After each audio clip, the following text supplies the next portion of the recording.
بسم اللہ الرحمن الرحیم۔ قمر بنی ہاشم یعنی بنی ہاشم کا چاند۔ چاند وہ ہوتا ہے کہ جو تاریک راتوں کو روشنیوں میں بدلتا ہے۔ یہ وہ چاند ہے کہ جس نے کربلا کی تاریکی کو نور میں بدل دیا۔ اسی چاند کو آج اپنے وجود میں روشن کرنا ہے۔ یہ چاند بنی ہاشم کا نہیں ہے، یہ تا قیامت قمر ہے کہ جہاں بھی جوان زندگی میں کہیں بھٹکے وہ عباس کی طرف نگاہ کرے۔ جہاں بھی کوئی کسی پریشانی میں مبتلا ہو وہ عباس کے دروازے کی طرف رجوع کرے۔ جہاں بھی کسی ہاتھوں میں طاقت نہ ہو وہ عباس کا علم اٹھائے۔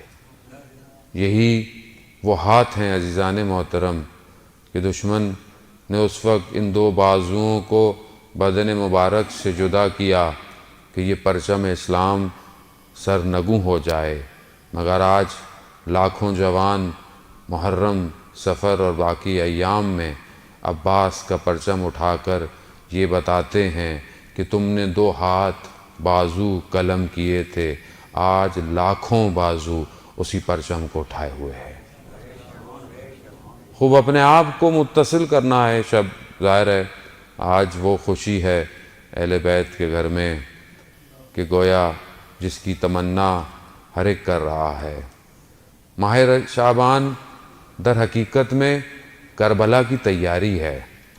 حضرت زینب کی ولادت سے خود امام حسین علیہ السلام کا آنا، حضرت عباس، امام سجاد، علی اکبر، یہ سب کیا ہیں؟ یہ سب کربلا کی تیاری ہو رہی ہے۔ عزیزان محترم، مقصد الہی یہی ہے۔ مولا کائنات حضرت علی ابن ابی طالب علیہ السلام، اللہم صلی علی محمد وآلہ، امام نے خود عباس کو خدا سے مانگا ہے کہ ایسا بیٹا عطا ہو کہ جو شجاعت میں، وفا میں، اطاعت میں اپنی کمال پر ہو۔ وہ مانگا گیا، تبھی اپنے بھائی سے کہا کہ مجھے ایسے گھرانے میں شادی کراؤ کہ جہاں سے شجاع فرزند پیدا ہوں۔ تو بہرحال ان کے بھائی نے جو ان کی رہنمائی کی اور پھر اس کے بعد ان کو بتایا کہ یہ فیملی یہ ہے۔ گویا حضرت عباس کو حضرت علی نے خود تیار کیا جنگ کے لیے، اور جو جنگیں اس سے پہلے بھی ہوتی رہیں، مولا کائنات امام حسن، امام حسین علیہ السلام کو نہیں بھیجتے تھے جنگوں میں، کہ فرماتے تھے کہ تم دونوں رسول کے فرزند ہو، میں اپنے فرزند کو جنگ میں بھیجوں گا۔ اور یہی وجہ ہے کہ حضرت عباس جب ایک جنگ میں نقاب ڈال کر لڑتے رہے تو لوگوں نے دیکھا یہ تو بالکل علی کی طرح وار کرتا ہے، یہ علی کی طرح لڑتا ہے۔ ظاہر ہے جس کی تیاری خود مولا نے کی ہو تو وہ کیسا عباس ہوگا۔ مگر اسی عباس نے اپنی زندگی میں اطاعت اور پیروی سیکھی۔ کوئی مورخ، تاریخ دان مقاتل میں یہ نہیں لکھ پایا کہ پورے سفر میں کہیں عباس نے اپنے امام کو کوئی مشورہ دیا ہو، کہیں کچھ یہ کہا ہو کہ مولا ایسا نہیں، ایسا یہاں خیمے نہیں، یہاں لگا لیتے ہیں، نہیں ہے۔ میں نے نہیں دیکھا، البتہ میں چھوٹا سا ادنا سا طالب علم ہوں، میری نظر سے کہیں نہیں گزرا کہ کہیں عباس علیہ السلام نے اپنے امام کو کوئی مشورہ دیا ہو۔ اور بھی بھائی تھے، اور بھی امام حسین علیہ السلام کے اور بھی بھائی تھے جنہوں نے کہا کہ آپ جا تو رہے ہیں مگر خواتین کو کیوں لے کے جا رہے ہیں؟ جنت میں وہ بھی جائیں گے مگر جنت میں عباس بھی جائے گا۔ اور میرا چوتھا امام کہتا ہے اللہم صلی علی محمد وآلہ۔ چوتھے امام ارشاد فرماتے ہیں کہ خدا کے نزدیک قیامت والے دن حضرت عباس کا جو مرتبہ ہے اس کو جب تمام شہداء دیکھیں گے تو غبطہ کھائیں گے۔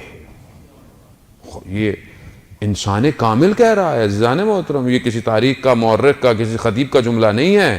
چوتھا امام انسان کامل ہے، معصوم ہے، وہ جب اپنے چچا کی تعریف کر رہا ہے تو آپ سمجھ لیں کہ وہ کیا کہنا چاہ رہے ہیں۔ اور جگہوں پر بھی میرے چوتھے امام نے جب اپنے چچا کہا کہ میرے چچا نے اپنی جان کو قربان کیا میرے بابا کے اوپر، اپنے وقت کے امام، اور وفا کر کر دکھائی، وفا کو جلا بخشی، یہ جو الفاظ ہیں ان کو اپنے کمال پر پہنچایا۔ آج آپ کے ذہنوں میں جب بھی وفا آتی ہے سوائے عباس کے کوئی نام آتا ہی نہیں، یا تو آپ کے ذہن میں آئے تو آپ بات کریں، نہیں آتا کوئی بھی نام کوئی اور۔ صدر اسلام کا دور ہے، رسول خدا خاتم الانبیاء حضرت محمد مصطفیٰ اللہم صلی علی محمد وآل محمد، رسول خدا کے اپنے اصحاب کے ساتھ جا رہے ہیں، ایک دشت میں نکلے تو رسول خدا نے پوچھا کہ ابا ذر کہاں ہے، ابو ذر کہاں ہے؟ کہا نہیں پتا، پیچھے کہا انتظار کرو، تو دیکھا دور سے کوئی لڑکھڑاتا ہوا نظر آ رہا ہے، جیسے ہی قریب پہنچے دیکھا ہاں حضرت ابو ذر ہیں، گر گئے، بے ہوش ہو گئے پیاس کی تشنگی کی شدت کی وجہ سے۔ تو رسول خدا نے کہا کہ ان کو پانی دیجئے، ان کے اوپر پانی دیجئے۔ تو اصحاب نے بولا یا رسول اللہ ان کے پاس تو مشکیزے میں پانی بھرا ہوا ہے۔ جب پانی ڈالا گیا، حضرت ابو ذر جب ہوش میں آئے تو رسول خدا نے فرمایا ابو ذر پانی تمہارے پاس تھا، تم نے کیوں پانی کو نہیں پیا، کیوں اپنے آپ کو اس حالت میں کہا؟ تو حضرت ابو ذر کہتے ہیں یا رسول اللہ میں نے دشت میں ایک جگہ گوارا پانی پایا، یعنی بہترین پانی پایا، میں نے مشکیزے کو بھر لیا، مگر میں نے کہا کہ جب تک رسول خدا پانی نہیں پئیں گے میں پانی نہیں پیوں گا۔ البتہ علماء کہتے ہیں کہ انسان مشکل میں ہو تو کر لیتے، مذمت نہیں تھی، لیکن ابو ذر نے وفا دکھائی رسول خدا کے لیے، میں پانی نہیں پیا۔ عزیزان محترم، عباس وہ واحد شخص ہے کہ جو پانی تک پہنچا کربلا میں، پانی کو ہاتھوں میں اٹھایا۔ فارسی کا شعر ہے، اس کا مفہوم یہ ہے کہ اپنے کف میں جب پانی کو اپنے قریب کیا تو عکس میں 6 ماہ کا بچہ نظر آیا۔ عباس نے پانی کو پانی پہ مار دیا، کیوں؟ کیونکہ جب میرا مولا پیاسا ہے میں پانی نہیں پی سکتا۔ یہ وفا میں ہمارے لیے مجلس میں جملہ سن کے چلے جاتے ہیں، ہمیں زندگی میں کبھی وفا کر کر دیکھیں، وفا کرے انسان، کبھی کسی کے ساتھ وفا کرے، کسی اور کے ساتھ نہیں تو کم از کم اپنے ساتھ تو وفا کرے انسان، اپنی طرف دیکھے، اپنی نگاہوں کی طرف دیکھے، اپنے وجود کی طرف دیکھے۔ عجیب جملہ ہے، عجیب واقعہ ہے۔ شہید دست غیب کہ آپ کی صلوات ان کے درجات میں اضافہ فرمائے، اللہم صلی علی محمد۔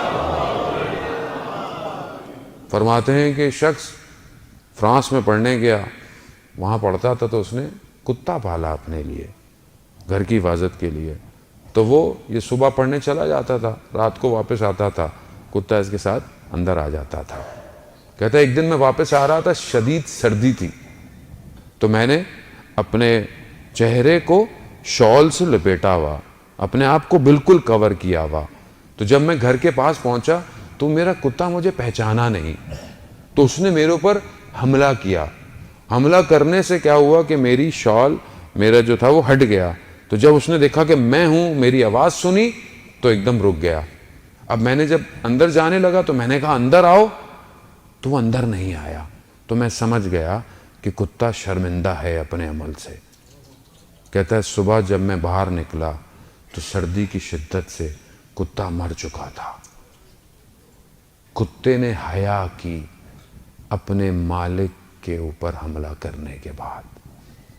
عزیزان محترم، ہم خدا کے کتنے فرمانوں کو پیچھے گزارتے چلے جاتے ہیں، خدا کتنا ہمیں کہتا ہے کہ یہ مت کرو، ہم وہ کیے چلے جاتے ہیں۔ کتنی حیا اور وفا ہے ہمارے اندر۔ آج ہم غازی عباس کے لیے وفا کا درس دے رہے ہیں، وفا میں کتنی وفا کر رہا ہوں، میں کتنی اپنی ان آنکھوں سے وفا کرتا ہوں کہ پروردگار تو نے نعمت دی ہے، ان کو کفران نعمت نہ کروں.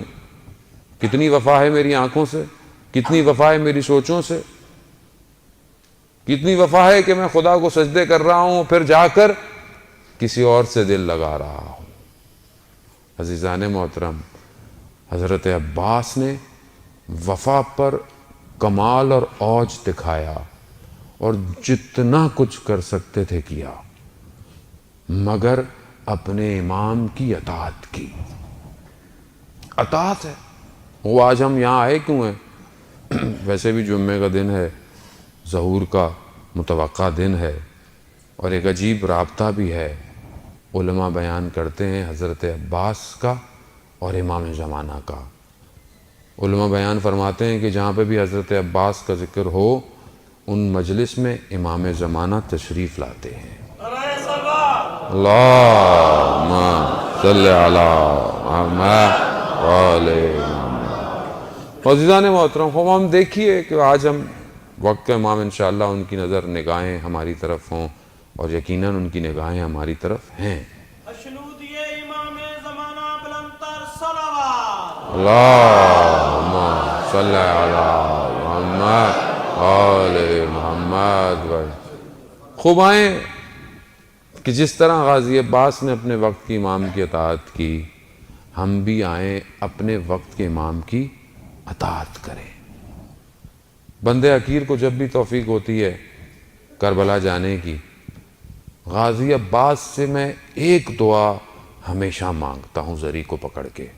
وہ یہ کہ میں مولا غازی عباس، جس طرح آپ نے اپنے وقت کے امام کی اطاعت کی اور اپنی جان کو قربان کیا، مجھے بھی یہ نوکری دیجئے کہ میں اپنے وقت کی امام کی اطاعت کروں اور اپنی جان کو قربان کروں.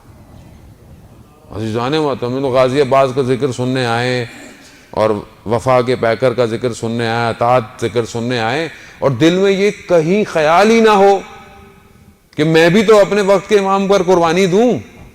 نہیں، کیونکہ اصل میں ہم سے کچھ دیا نہیں جاتا، ہم سے صرف لیا جاتا ہے.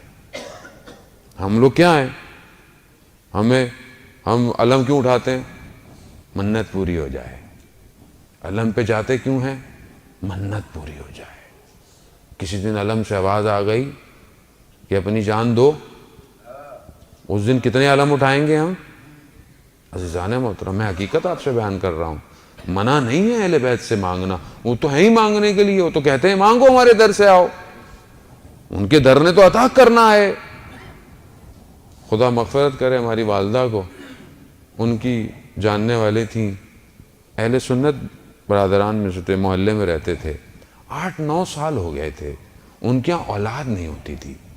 تو وہ کافی والدہ کے پاس آتی تھیں کہ اولاد نہیں ہے. یہ میں آپ کو اپنی زندگی کا واقعہ بیان کر رہا ہوں، آپ کی زندگی میں بھی 100 واقعات ایسے ہوں گے. ہماری والدہ بہت زیادہ پڑھی لکھی تو تھی نہیں خاتون. انہوں نے کہا کہ بھائی میں ایک کام کر سکتی ہوں، آپ میرے ساتھ چلیں، امام بارگاہ میں ایک علم لگا ہوا ہے، اور وہاں جا کر بیٹا مانگے، اولاد مانگے. عزیزان محترم، خدا نے 1 نہیں 2 نہیں، ان خاتون کو 4 بیٹے دیے. غازی عباس ہے، باب الحوائج ہے، حوائج کا دروازہ ہے. یعنی آپ اپنی حاجتوں کو مانگیں، باب الحوائج ہے. لیکن میں ساری زندگی مانگتا رہوں گا کیا؟ میں دوں گا کب انہیں؟ میں کیا دوں؟ مولا بیٹا دے دے، وہ دے دیا. مولا نوکری دے دے، دے دی. مولا گھر دے دے، دے دیا. کبھی میں نے یہ جا کے بولا مولا آپ نے تو بہت کچھ دیا، مولا میں آپ کو کیا دے سکتا ہوں؟ کیا دے سکتا ہوں میں؟ وہاں سے ہو سکتا ہے یہی آواز آئے کہ اپنے وقت کی امام کی اطاعت کرو، وقت کے امام کو پہچانو. کتنا وہ تمہاری زندگی میں ہے وقت کا امام. یا لیتنی کنت معاکم، کاش مولا آپ کے ساتھ ہوتے، کامیاب ہو جاتے. زری سے یہی آواز آئے گی، کاش کیوں کہہ رہے ہو؟ وقت کا امام تو ہے تمہارے پاس، کاش کیوں کہہ رہے ہو؟ ہے وقت کا امام. عزیزان محترم، مگر میری توجہ نہیں ہے. میں جوانوں سے مخاطب ہوں. ظاہر ہے حضرت عباس یعنی جوان کربلا میں، جوان کا وجود اسلام کی بقا کے لیے، جوان اسلام کے لیے کیا کر سکتا ہے، جوان اپنی زندگی میں کیا سوچ سکتا ہے، جوان مخاطب ہے. اور رسول خدا یہی ارشاد فرماتے ہیں کہ جو جوان کا قلب ہے، دل ہے، وہ بہت پاک ہے. مولا متقیان حضرت علی ابن ابی طالب علیہ السلام، اللہم صلی علی محمد علیہ. امام جب اپنے فرزند کو، اپنے بیٹے کو بتاتے ہیں تو کہتے ہیں کہ جوان کا قلب بھی ایسا ہے. تعبیر یہی ہے حدیث کی کہ جوان کا قلب ایسا ہے کہ جو اس پہ بویا جائے گا وہی نکلے گا. اب بیج بہت اچھا ہو اور زمین سیم و تھور کی ہو یعنی نمکین ہو تو چاہے آپ اس پہ جتنا پانی دیتے چلے جائیں وہ درخت کبھی بھی پھلاور ثمر نہیں بن سکتا، کبھی بھی وہ پھل نہیں دے سکتا. مگر بیج بھی اچھا ہو، زمین بھی اچھی ہو، دھوپ بھی لگتی ہو، پھر دیکھیں پانی بارش بننے سے وہاں پر سبز اور حلالی ہی کھلے گی. زمین اچھی ہونی چاہیے. خوب ہم نے اپنی زمین کو کتنا اچھا کیا ہوا ہے. یہ زمین کیسے اچھی ہوگی کہ اس کے اندر سے صرف خوشبوئیں نکلیں. گندگی پہ پانی گرتا ہے تو بدبو آتی ہے. جانے محترم میں جوان ہوں تو میں کیا کر رہا ہوں اپنی جوانی کے لیے؟ کیا میری پلاننگ ہے؟ کیا میرا فیوچر فور کاسٹ ہے؟ میں کہاں جا رہا ہوں؟ دنیا کدھر جا رہی ہے؟ میں کہاں جا رہا ہوں؟ یہ بہت مہم ہے عزیزان محترم. میرا اپنے جوانوں سے مطالبہ ہے کہ اپنے آپ کو دنیا کی ہر فیلڈ میں آگے لے کر آئیں، ایجوکیشن میں آگے لے کر آئیں. کیوں اپنے آپ کو لو گریڈ سمجھتے ہیں؟ کیوں اپنے آپ کو سمجھتے ہیں کہ ہم نہیں کر سکتے؟ کیوں نہیں کر سکتے؟ مگر جو کر رہے ہیں ان کے پر لگے ہوئے ہیں. مگر جو اسپیس پر جا رہے ہیں، جو دنیا کے نئے جو ہے وہ پلانٹس کو جو ہے وہ نکال رہے ہیں، جو ٹیکنالوجی بنا رہے ہیں، وہ کون ہے؟ کوئی اور مخلوق ہے. جب خدا کہتا ہے کہ تم محنت کرو، تم ہمت کرو، میں تمہارا ساتھ دوں گا، مگر میں تبھی کروں گا عزیزان محترم کہ جب تک میری زندگی میں کوئی ہدف نہیں ہوگا. میری زندگی میں ہدف نہیں ہے. ہم شارٹ کٹ، بس میں یوں کر لوں، یہ کر لوں، یہ کام ہو جائے، یہ 4 پیسے یہاں سے آ جائیں، وہاں سے آ جائیں. عزیزان محترم جس امام کے ماننے والے ہیں وہ کائنات کا CEO ہے، کائنات اس کے اختیار میں ہے، اور ہم ایک چھوٹی سی کمپنی پہ خوش ہو جائیں. میں کیوں نہیں پرواز کر پا رہا؟ کیونکہ میں سوچ نہیں رہا بڑا، میرا ہدف نہیں ہے. ایک اسپیکر کہنے لگا کہ ایک ٹیچر کلاس میں اپنے گئی، اس نے دیکھا کہ بچہ جو ہے وہ بہت ہی عجیب و غریب ہے، دروازے کے ساتھ الٹی سیدھی مستیاں کر رہا ہے. میں گئی تو مجھے غصہ آیا. میں نے کہا کلاس سے باہر نکل جاؤ. نکل گیا. میں نے پرنسپل کو جا کے بولا کہ یا تو میں ہوں یا تو یہ بچہ ہو. برداشت نہیں کیا کہ بچہ بدتمیز ہے، نکال دیا اس کو. کہتے پھر میں جب ٹیچرز کے ساتھ روم میں گیا تو میں نے کہا کہ میں نے یہ کر دیا. تو ایک ٹیچر نے کہا کہ آپ کے پاس سارے وہ الفاظ نہیں کہ آپ سب دروازے کھول سکیں. تو مجھے بہت غصہ آیا، لیکن میں بیٹھ کر میں نے سوچا کہ صحیح کہہ رہا ہے. میرے الفاظ وہ نہیں کہ جو ہر دروازے کی چابی ہوں. کہتے میں نے ایکسٹرا پڑھنا شروع کر دیا، مختلف بچوں کے بیہیویئرز کو جاننا شروع کر دیا. پھر میں اس مقام پر پہنچ گئی کہ جب بھی اسکول میں کوئی بھی آڑا ٹیڑھا شیطان بچہ ہوتا تھا، سب کہتے تھے کہ اس ٹیچر کو دو، یہی سب صحیح کر سکتا ہے. یعنی ہدف ہونا ضروری ہے. میری لائف میں جب کوئی مشکل آتی ہے میں تو لرزنا شروع ہو جاتا ہوں. یہ مشکلات اپورچونٹیز ہیں، ان کو اویل کریں. جب خدا مشکل میں ڈال رہا ہے، خدا کچھ دینا چاہ رہا ہے، خدا کچھ سمجھانا چاہ رہا ہے. ہمارے پاس آتے ہیں مولانا صاحب سب کر لیا، ساری چیزیں کر لی، دعائیں کر لی، وظیفے کر لیے، سب کر لیا، مگر پھر بھی کام نہیں ہو پا رہا. عزیزان محترم کہیں کوئی سوئی پھنسی ہوئی ہے، یا تو کوئی ایک نیک کام تھا جو آپ نے چھوڑ دیا ہے، یا کوئی ایک ایسا غلط کام ہے جو آپ نے کرنا شروع کر دیا ہے؟ کوئی ایک چیز ہے. عزیزان محترم، خدا نہیں چاہتا اپنی مخلوق کو عذاب دے یا سختی میں رکھے یا غضب دے. جب ایک بچہ ڈرائنگ بناتا ہے پیپر پہ اور آپ اس کو ذرا سا یوں کر دیں، وہ ناراض ہو جاتا ہے، کہتے ہیں یہ کیا کیا؟ آپ کہتے ہیں 2 تو لائنیں تو تھی، کیا ہوا دوبارہ کھینچ لو. وہ کہتے ہیں نہیں، میری کریشن تھی، میری ڈرائنگ تھی، یہ کیا کیا آپ نے؟ جب ایک بچہ ایک کاغذ کی 2 لکیروں کو نابود ہوتے ہوئے نہیں دیکھ سکتا تو وہ خالق اپنی مخلوق کو کیسے پریشان دیکھ سکتا ہے؟ کیسے دیکھ سکتا ہے؟ عزیزان محترم، وہ بچانا چاہتا ہے کہ تم جو سوچ رہے ہو، جو کر رہے ہو، یہ تمہارے حق میں بہتر نہیں ہے. وہ اسی لیے پیچھے لاتا ہے بار بار، نہیں کرو، نہیں ہو رہا ہے، مسئلے تو الہی ہے، خدا بہتر جانتا ہے. شہید دست غیبت مرحوم عبداللہ البلادی سے واقعہ نقل کرتے ہیں کہ بو شہر کے رہنے والے تھے. کہتے ہیں کہ کافی پرانی بات ہے، لوگ حجوں میں پیدل اور کشتیوں میں سفر کیا کرتے تھے. اصفہان سے علماء کچھ لوگوں کے ساتھ آئے، ان کو وہاں سے کشتیوں پہ نہیں بیٹھنے دیا گیا کہ وہ حج کی طرف جاتے. بہت ان کو برا لگا کہ ہم 1 مہینے کی مسافت طے کر کے آئے ہیں، جس طرح 1 مہینہ لگا ہمیں یہاں تک، اب ہم واپس نہیں جائیں گے. خیر ان کو اختیار میں ایک مسجد دے دی. اب وہ مسجد میں نماز اور اس کے بعد مجلس، اور مجلس میں گریا، شدید گریا، توسل امام حسین علیہ السلام سے کہ ہم تو اللہ کے گھر کی زیارت کے لیے آئے تھے. کہتے ہیں 4-5 دن مسلسل یہ ان کا روٹین چلتی رہی. تو ایک دن وہ شخص جنہوں نے ویزے دینے تھے وہ خود چلتے ہوئے آ گئے کہ آپ کو اجازت مل گئی، آپ جائیں. چلے گئے.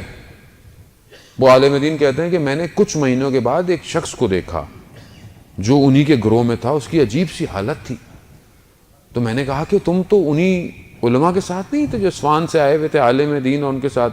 کہتا ہاں. تو کہتے باقی لوگ کہاں گئے؟ کہتے جب ہم یہاں سے نکلے تو ہم پر چور پڑ گئے، ہماری ہر چیز غارت کر لی، پھر رستے میں ایک وبا کا شکار ہو گئے اور سب مر گئے، صرف میں باقی بچ گیا. تو وہ کہتے ہیں کہ خدا نہیں چاہتا تھا ان کو بھیجنا، مگر انہوں نے اصرار اتنا کیا اور نابود ہو گئے. زندگی ایسی ہے. مولانا صاحب میں تو بہت اچھا چاہتا ہوں، میں تو زیارت پہ جانا چاہتا ہوں، میں تو اگلے کی مدد کرنا چاہتا ہوں، اس لیے اتنے کما رہا ہوں، اتنا کام کر رہا ہوں. نہیں عزیزان محترم، یہ خدا جانتا ہے کہ کتنا آپ کو دینا ہے. میں دیوار کے ادھر نہیں دیکھ سکتا، مجھے نہیں پتا کہ کل کیا ہونے والا ہے، مگر خدا جانتا ہے کہ کل کیا ہونے والا ہے. اپنی محنت کریں. اس کا یہ مطلب نہیں میں گھر بیٹھ جاؤں. محنت کریں. محنت دنیا اور آخرت دونوں میں ریباؤنڈ ہوگی. دنیا میں بھی صلہ ملے گا اور آخرت میں بھی اس کا اجر ملے گا جو آپ نے محنت کی ہوگی. جو پروردگار وضو کر کے گھر سے نکلنے والے کے قدم جب تک مسجد نہیں آتا اس کے ہر قدم پر اسے اجر دیتا ہے، تو وہ کیوں نہیں آپ کو رزق حلال کے لیے نکلنے کے لیے آپ کو اس کا اجر دے گا. لیکن آپ کا ویژن بہت امپورٹنٹ ہے، خاص طور پہ جوانوں کا. ہمارا مقصد کیا ہے زندگی کا؟ ہم کہاں پہنچنا چاہتے ہیں عزیزان محترم؟ اب کہانیاں نہیں رہی ہیں، اب یہ حقیقتیں ہیں. سوچتے تھے گاڑیاں ہوا میں اڑیں گی، گاڑیاں ہوا میں اڑنا شروع ہو گئی ہیں. سوچتے تھے کہ گاڑیوں میں بغیر ڈرائیور کے جو ہے وہ گاڑیاں ڈرائیو کریں گی، گاڑیاں بغیر ڈرائیور کے چل رہی ہیں. آنے والے وقتوں میں اب آپ کو لائسنس لینے کی ضرورت ہوگی نہیں. آنے والی اولاد جو نسل بن رہی ہے اسے کوئی ڈرائیونگ کا ٹیسٹ نہیں دینا پڑے گا، گاڑی خود چلے گی اور چل رہی ہے گاڑی خود. اب کمپیوٹر ویلز پہ آ گئے ہیں. اب گوگل گاڑیاں بنائے گا، ایپل گاڑیاں بنائیں گے. اب یہ BMW مرسڈیز اگر یہ کوپ نہ کر پائے تو یہ خسارے میں چلی جائیں گی.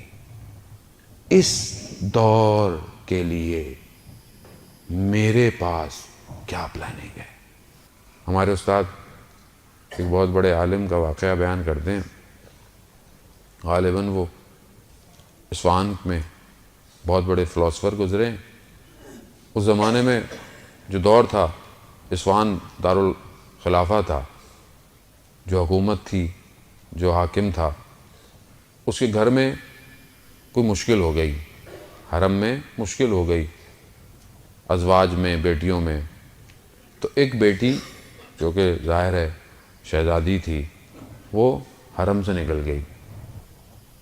رات کو جب نگہبانوں کو پتہ چلا کہ ایک میں پہنچی تو سب بند تھا، ایک دروازہ کھلا ہوا تھا۔ جب میں دروازے سے اندر گئی تو دیکھا کہ مدرسہ ہے۔ وہ مدرسے میں ایک حجرہ یعنی ایک کمرے میں ایک جگہ پر ایک قندیل جل رہی تھی، تو دیکھا کہ ایک جوان بیٹھا ہوا مطالعہ کر رہا ہے۔ جب اس نے میری طرف نگاہ کی تو اس نے کہا کہ آپ غلط آ گئی ہیں، یہ صرف طالب علموں کی جگہ ہے۔ کیونکہ وہ شہزادی تھی، اس نے کبھی نہ نہیں سنی ہوئی تھی۔ اس نے کہا کہ خوب ہم تو شہزادی ہیں، ہم تو جو کہیں گے وہ کرنا ہے۔ وہ چپ ہو گیا۔ اس نے بولا بھارا سمجھ لو رات گزارنی ہے۔ تو بادشاہ نے اپنی بیٹی سے پوچھا کہ تم نے رات کو کھایا کیا؟ کہا اس کے پاس پیاز اور روٹی تھی صرف، میں نے وہی کھائی۔ کہا اس نے کیا کھایا؟ کہا اس نے کچھ نہیں کھایا کیونکہ کھانا اتنا ہی تھا۔ کہا اس جوان نے تمہاری طرف دیکھا نہیں؟ کہا نہیں۔ کہا اس نے کچھ بھی نہیں کیا؟ کہا نہیں۔ کہا اس جوان کو لے کر آؤ۔ بادشاہ نے جب اس کو بلایا تو اس سے پوچھا کہ تم نے میری بیٹی کو دیکھا تھا؟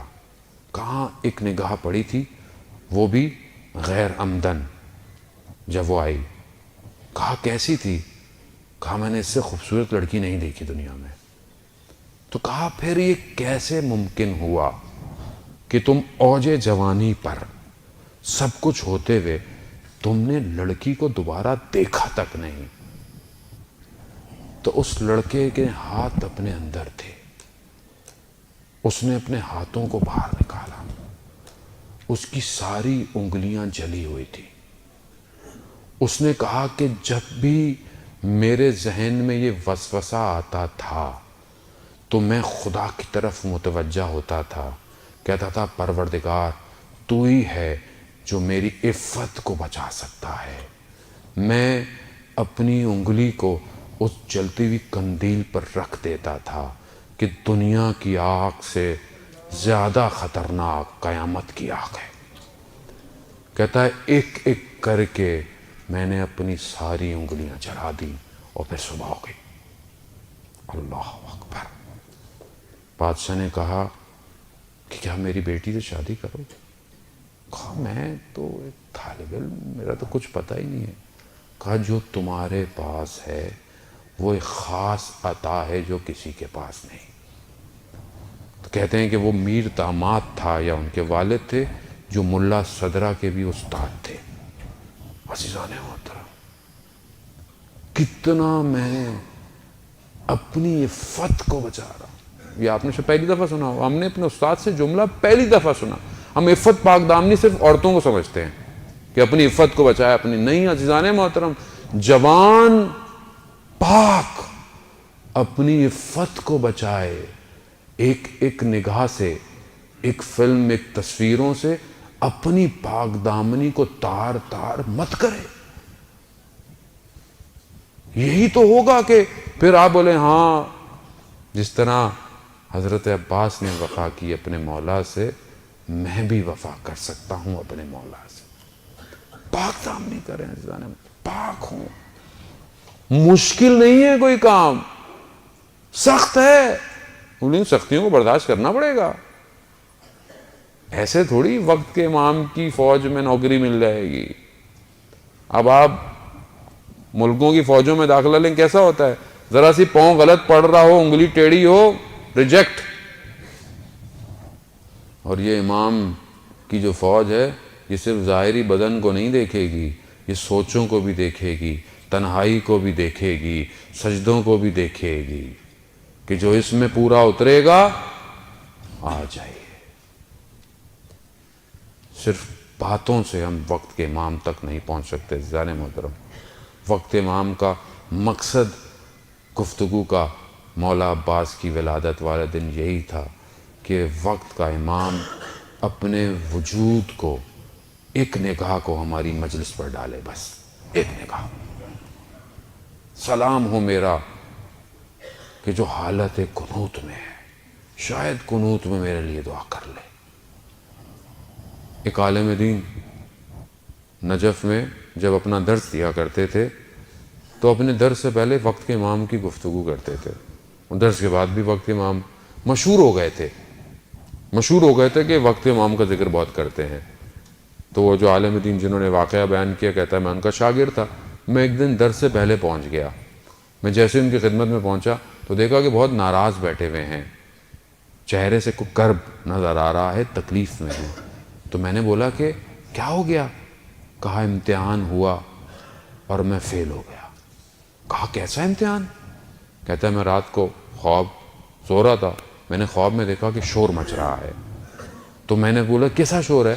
کہا جی امام کا ظہور ہو چکا ہے، اور امام ہمارے شہر میں آج موجود ہیں۔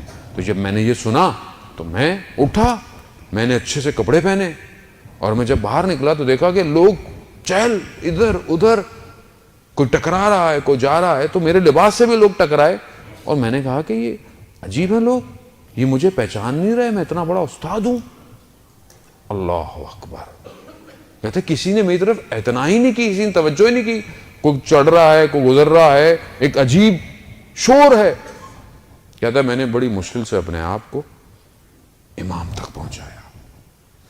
جیسے ہی میں امام کے قریب گیا، میں نے امام کے کان میں کہا مولا آپ کو آنے کی کیا ضرورت تھی،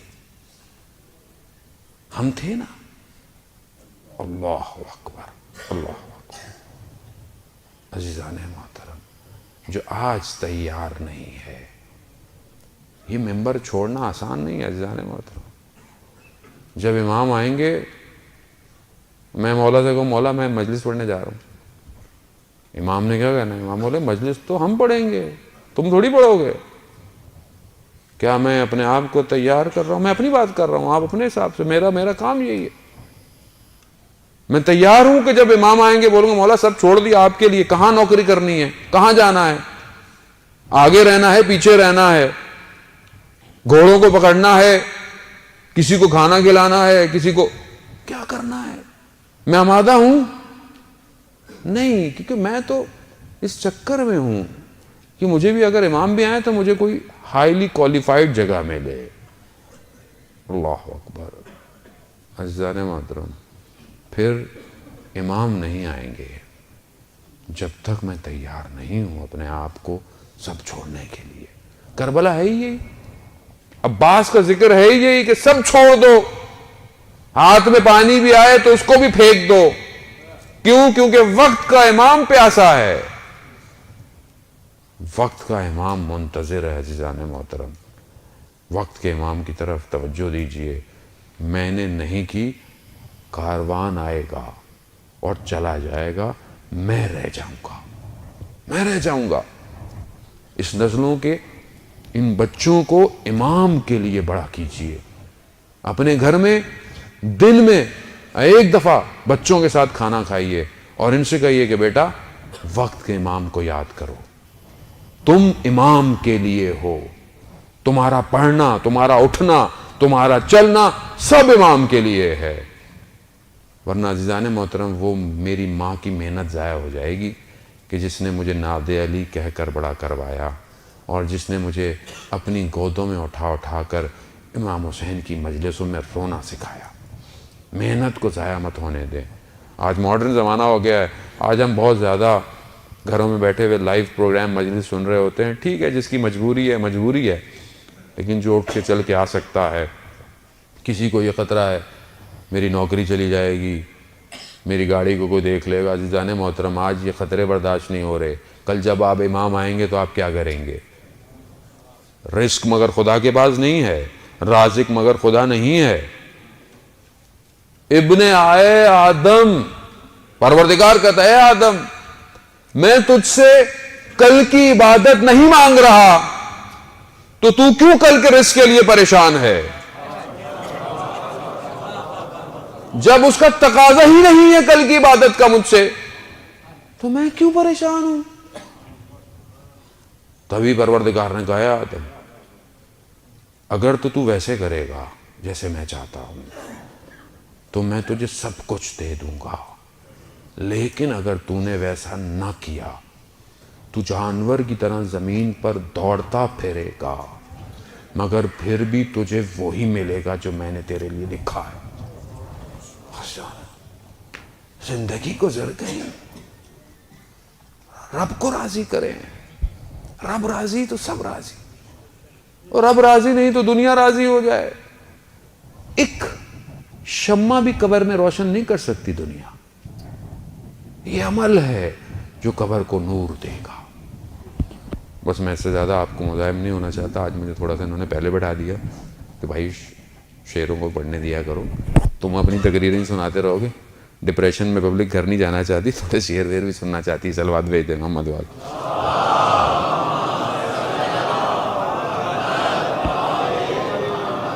وہ میں نے کہا چند میں بھی کوئی ایک دو شعر پڑھی دوں آپ کی خدمت میں، تھوڑا آپ کے چہروں پہ مسکراہٹ۔ عزیزان محترم دیکھیں، میرا قطعاً ہدف آپ کو ٹینشن میں ڈالنا نہیں ہے، میرا وظیفہ ہے، میری ڈیوٹی ہے، مجھے اپنے وقت کے امام کو حاضر ناظر جاننا ہے۔ میں مولا نے اگر مجھ سے یقین کریں سوال کر لیا، ہم نے تمہیں وہاں بھیجا تھا، ہم نے بھیجا تھا، تمہاری زبان میں طاقت نہیں تھی، تمہارے ذہن میں حافظہ نہیں تھا، ہم تھے جو تمہیں لفظ دے رہے، اور وہاں جا کر تم نے لوگوں کی خواہشات کو مد نظر رکھا۔ کیا جواب دوں گا میں؟ وہ کہتے اللہ اکبر یا رسول اللہ،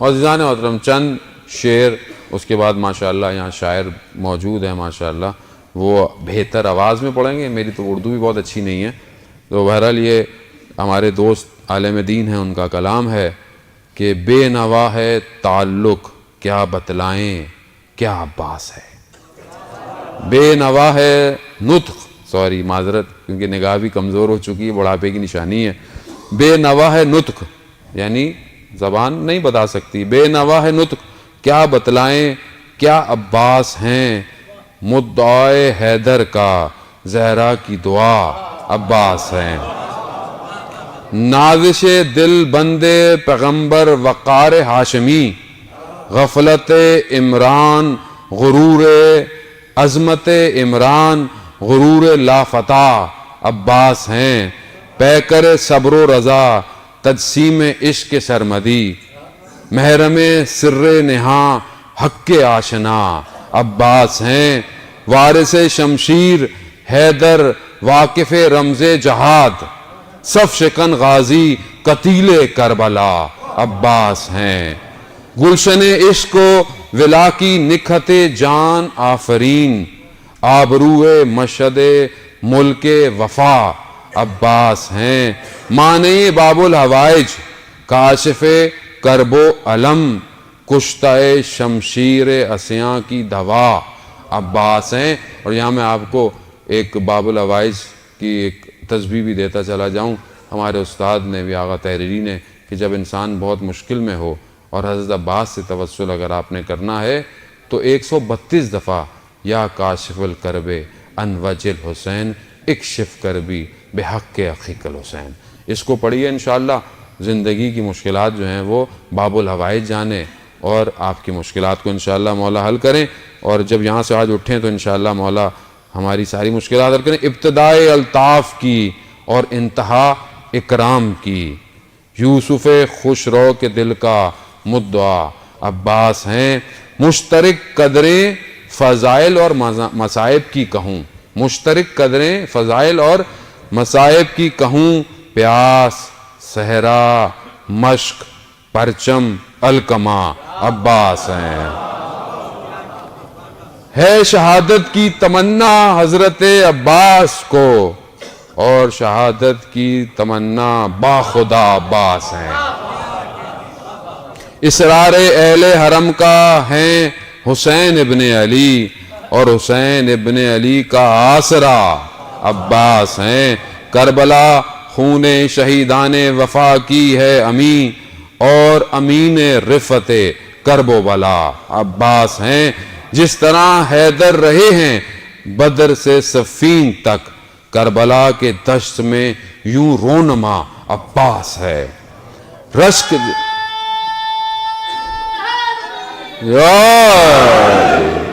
رشک جس پر مہر عالم تاب کو آنے لگے، میرے دل کو دے گئے ایسی ضیا عباس ہیں۔ راز یہ گرداب غم نے کر دیا مجھ پہ عیاں، صورت مولا علی مشکل کشا عباس ہیں۔ تا خدا بن کر نا خدا بن کر مجھے ساحل پر پہنچا کر گیا، نا خدا بن کر مجھے ساحل پر پہنچا کر گیا، میں نے طوفان سے فقط اتنا کہا عباس ہیں۔ راہ سے بھٹک نہیں سکتے اہل دغا، اے خوشا قسمت ہمارے رہنما عباس ہیں۔ اور آخری شعر، شاعر بھی صاحب جعفری ہیں۔ صاحب آشفتہ سر مجنون حق آگاہ کو، مشکل ہے تھوڑا، میرے لیے بھی سمجھنا مشکل ہوتا ہے، لیکن بہرحال مشکل شاعری پڑھنی چاہیے۔ صاحب آشفتہ سر مجنون حق آگاہ کو، خوف محشر کا کیا پیے روز جزا عباس ہیں۔ اور ایسی دعا کے ساتھ کہ مولا غازی عباس ہمیں دنیا اور آخرت دونوں میں بچائیں، اور جتنی بھی دعائیں ہم لوگ لے کر آئے ہیں پروردگار ان کو قبول کریں۔ میں زیادہ آپ کا وقت دعائیں پڑھ کر بھی نہیں لوں گا، آپ اپنی دلوں میں دعاؤں کو رکھیں، اور ایک ہی دعا کہ جلد سے جلد وقت کے امام کا ظہور ہو، اور ہمیں بھی حضرت عباس کی طرح اپنے وقت کے امام کی اطاعت کی اور حفاظت کی توفیق مل جائے۔ درود بھیج دیں محمد و آل محمد۔